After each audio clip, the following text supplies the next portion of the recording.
As we work our way towards the end of October, we have to look back at SafeMoon, what they've said about things that were going to be coming out, and just remind you guys of what kinds of things we could still be looking forward to, and what also looks like it is more than likely off the table. And I'm going to go a little bit into detail on each one of these.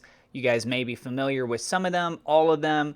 Hopefully this is a nice little refresher video for you guys. I am not a financial advisor. This is not financial advice. Everything I'm sharing is my own opinion. It's my own research. I highly encourage you to go do your own research. With that being said, let's go ahead and dive on into the news. This being posted on the SafeMoon subreddit, posted by Immediate Honeydew 60, titled SafeMoon Products Tracker October 2022 Edition. I'm actually going to start here with the completed release products section and then kind of work my way around just a tad bit. I also want to point out that there was something that I noticed that was not on the list for products in the pipeline, which I will talk about as well. So for completed release products, they have the decentralized exchange, which is considered to be the SafeMoon swap for that of 2022. We do see that there are various swap partners that have been getting listed on there. For example, the X Studio, Blockbusters Tech, Mirror Protocol, Grove token. There's been a handful of different tokens over time, some of which are no longer with the SafeMoon swap, other ones that have what appears to be very low liquidity, but there's still trading activity that's taking place. And then through the SafeMoon swap, there's been some revisions taking place over time. There was actually some quite high gas fees that took place earlier in the year. They made some adjustments and were able to reduce that down quite a bit. Then we have SafeMoon version 2. That was something that actually more or less rolled out in December of last year, but we do have that is in trade in full force here for the for the year of 2022. I believe a lot of the swapping over had finalized in the month of January, but the activity from what I remember started over in December. Then we have Swap and Evolve. If you consider this as a product, 2022. So it used to be called Swap and Liquefy. Swapping over to the Swap and Evolve was helping with some of the back-end functions. Essentially, what's going on now is that you'll periodically see some buy orders come up on the SafeMoon swap. That's helping out, trying to build up that liquidity. And SafeMoon wallpapers, if you consider this as a product, 2022. So yes, there are various wallpapers that they sent out so that people could be able to just become a little bit more branded and showing their support for that as SafeMoon. Then there's SafeMoon merch, which we saw of that merch launch box. And it was a nice collective group of different items. Whether or not people like the price point or not, people did end up buying that and getting that sent out to them. That included things such as a t-shirt, included a glass, things of that nature. Then we also have the wallet app, the iOS and Android. There's been a series of updates that have been taking place for that. For example, one of the updates that they had was added in additional languages. And we also have the ability to track things a little bit better from a price standpoint. So now let's go ahead and move on to canceled products. Why are these on this list? The Gambia, Wind Turbines, Mooncraft. Things going on with the Gambia is part of the umbrella of Operation Phoenix. And that looks like it might be off the table due to family relation issues, because there is what appears to be a court case between John Crony, the CEO of SafeMoon, with that of his own mother. Their companies technically going after one another. It appears that the company that John Crony's mother's been working with is one that could have been helping out with a lot of these core components. For example, also for the hydrophilic nanoparticle technology, that stuff that was getting pushed through.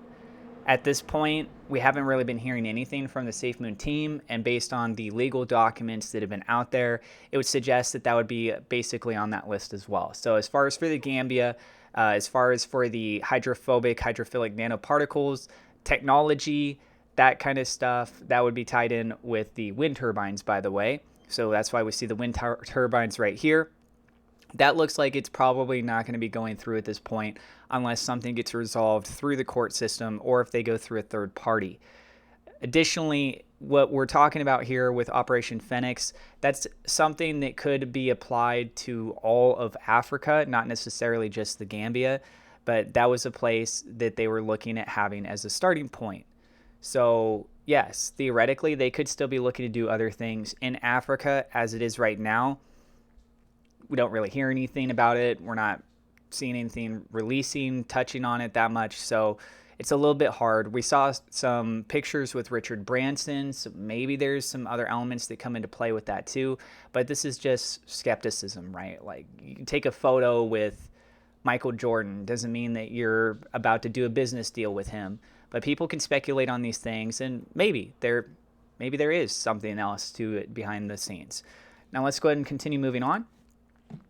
And next thing is going to be moving into products in the pipeline. So they show right here a picture of a person means no more info or follow-up from the team. To be fair, what they're pointing out with that, it's true to a degree, but it's from what standpoint? Is it saying that they haven't said anything about it this entire year? Is it saying anything within the last week, 1 month, last quarter, the last 6 months? Doesn't really specify here. It's just suggesting that no more info. So let's go ahead and go over each one of these. We have the SafeMoon exchange. One of the big elements with the SafeMoon exchange is believed to be the idea of having the reflectionary model go across for other tokens that aren't even necessarily reflection tokens, right? So imagine if you, for example, had Bitcoin. If you move Bitcoin over to the exchange, there's trading volume that takes place, and then you have an exchange fee. You take a little bit out from that fee. Instead of it giving it to the company, you have it go in for a rewards distribution system. So other users would be able to start earning more Bitcoin just for holding Bitcoin on the exchange, or for holding Ethereum or holding XRP. You get the point. That's one of the key elements with the exchange that a lot of people have been looking forward to, potentially also incorporating in maybe having some sort of benefits with SafeMoon itself, similar to how, like, if you hold BNB over on the Binance side, that it does reduce down your trading fees. All right, now we move on to global tokenomics. As it is right now, one of the core issues that we're seeing is that when you start releasing these reflectionary tokens onto multiple exchanges, so if you're going from, let's say, PancakeSwap, which is a decentralized exchange, and then you go over to Bitmart, or you go to Binance or Coinbase, something of that nature, those ones oftentimes work off-chain. So what happens there is that the reflectionary model, those reflection rewards that get distributed out, is all taking place natively on each individual platform. So what does that mean? That means that if you trade on PancakeSwap, you're only going to be receiving reflections of what other people are trading on PancakeSwap. Whereas if you're on Bitmart, you're only going to have it happen for people that are on Bitmart. So what we've been waiting to have be rolled out is global tokenomics. The last that we've been hearing about this is through the Mandala exchange, and the Mandala exchange is working with the Binance team. So many people have been speculating the fact that we could possibly end up seeing Binance rolling out global tokenomics themselves, since it technically is their own team. They're just doing it essentially for a subsidiary, which is that of the Mandala exchange. So when global tokenomics rolls out, that simply means that if you trade on PancakeSwap and you trade on that platform, guess what? You get reflections from both sides. But that set of global tokenomics would need to be rolled out across the board. It's just one independent platform right now that's trying to be the first ones to actually show that it can be done and that they have the technology. As far as how much would need to be adjusted per platform, etc., we'd have to wait to see. So that's something that's in the works. Then we also have that of the blockchain. So with the blockchain, many people speculating we could see things from a better security standpoint. We could potentially be seeing faster transactions. I mean, these are pretty typical goals that we see with new blockchains that come out. And then also having an opportunity here for the SafeMoon swap partners, the ones that are part of that SafeMoon swap, to potentially come in on the blockchain element as well. And then we talk about cross-chain bridging. We have Matic, AVAX.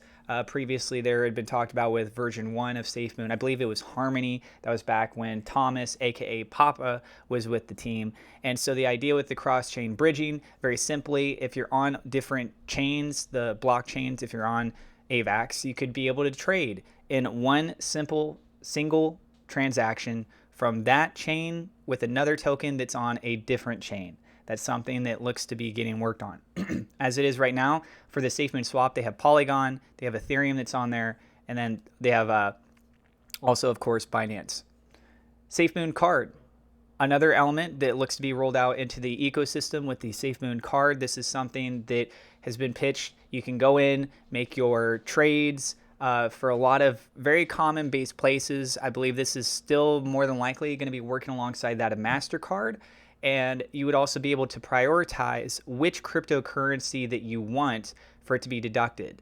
So that means you walk into a store, you pay with your card, it does the conversion into fiat on the back end for that of the merchant that you're trying to pay, right? And then it gets deducted out from your card system. So you technically can be able to pay with the crypto that you hold. Those crypto would be prioritized as what? The ones from the SafeMoon swap. Then we have the P SafeMoon. So the P SafeMoon version 2, we already talked a little bit about that earlier. That's something, we talked about the SafeMoon version 2 earlier. P SafeMoon is the Ethereum side, and that still needs to be migrated over. That's something that many people had thought that it was going to take place right around the same time as what the Binance Smart Chain version 1 took place back in December. But those that are on the Ethereum side, still waiting to find out what's happening there, getting that moved over to version 2. Then you have top exchange listings, Binance. So this is something that had been part of the marketing material last year, and it was suggested that we could be seeing a push to try and get SafeMoon listed on Binance. But here's the reality, guys. If you're going to get it listed onto Binance with it having a reflectionary model such as it does, and you're trying to roll out the global tokenomics, it might be easier for the Binance team to accept something like this once they have that actually figured out. So that could be potentially one reason. It could also be a level of skepticism from the Binance exchange, given the series of events that have taken place after the launch of SafeMoon, from marketing standpoints to coverage that's been taking place to the legal court filings. There's a lot of unanswered questions, but suggestively, those should not be considered as a major concern, given the fact that, again, you have Binance's team working on building out global tokenomics in support of SafeMoon, specifically for the Mandala exchange. So there's some degree of what appears to be good faith there. Then we have the SafeMoon Connect. SafeMoon Connect suggestively would be able to create an opportunity for regular businesses to be able to start accepting cryptocurrencies in a very easy fashion and getting people onboarded very quickly. Then we move on to the hard wallet. This is something else that had been discussed in the past. So a hard wallet would be kind of like your phone, on your phone, like literally a device. So there's other ones that are out there. For example, the Elapal is a hardware wallet. And essentially, it's just the idea that instead of you looking in your wallet on your computer or on your phone, you would have a dedicated device strictly for that has its own security-based type systems. So one thing that's not actually listed on here that I do want to point out is also that of the NFTs, which are the naughty knots. And with the naughty knots, whether it be that specific line that was just going to be for fun or if it was going to be a separate line, there was supposed to be some NFT line that would tie back with the wind turbines and have it to be where you would be getting a series of SafeMoon produced for you through these NFTs just by holding the NFT itself. And then that would be tied in with the metaverse. And going back for a second actually here, so Mooncraft was another thing that was on here. Mooncraft, I do want to talk about that just briefly. That was supposed to be like their sort of break into the metaverse. That was just a Minecraft-based server. They have decommissioned that. They provided the code, so if other people wanted to be able to have access to that, then they technically can. But that is no longer on the table. Potentially they are working on something else, but as it is right now, that one's off the table. All right, so yeah. Going back, now we have over here products and testing to be released is the Orbital Shield. That is something that's been going through beta testing. Active users actually testing that right now. That looks like it's the precursor leading into the card itself. So yeah, that's what I want to give you guys on this, just to kind of finalize some of the other details that they put here for their post. Time since SafeMoon first introduced as of October 20th, 2022, 19 months. Let me know if I missed anything in the comments. We'll add later. We'll post this monthly so we can track the progress. Not sure if it helps, but edit 1, adding Gambia to cancel product list, adding SafeMoon wallpaper to release product list. Edit 2, adding wind turbines and Mooncraft to canceled product list, adding SafeMoon merch to release products list, adding hardware, wallet, and SafeMoon Connect to product pipeline. That's what I got for you guys. Again, I am not a financial advisor. This is not financial advice. Please go do your own research. Thank you so much to my Patreon supporters. A double shout out thank you to WeLoveSafeMoon.com, Victor Vegas, SafeMoon Oz, Morad Shaker for being higher level patrons. Thank you also to my YouTube members for your guys' support. And if you're new to the channel, don't forget to hit subscribe, hit the thumbs up like button. God bless, and we will see you in the next episode.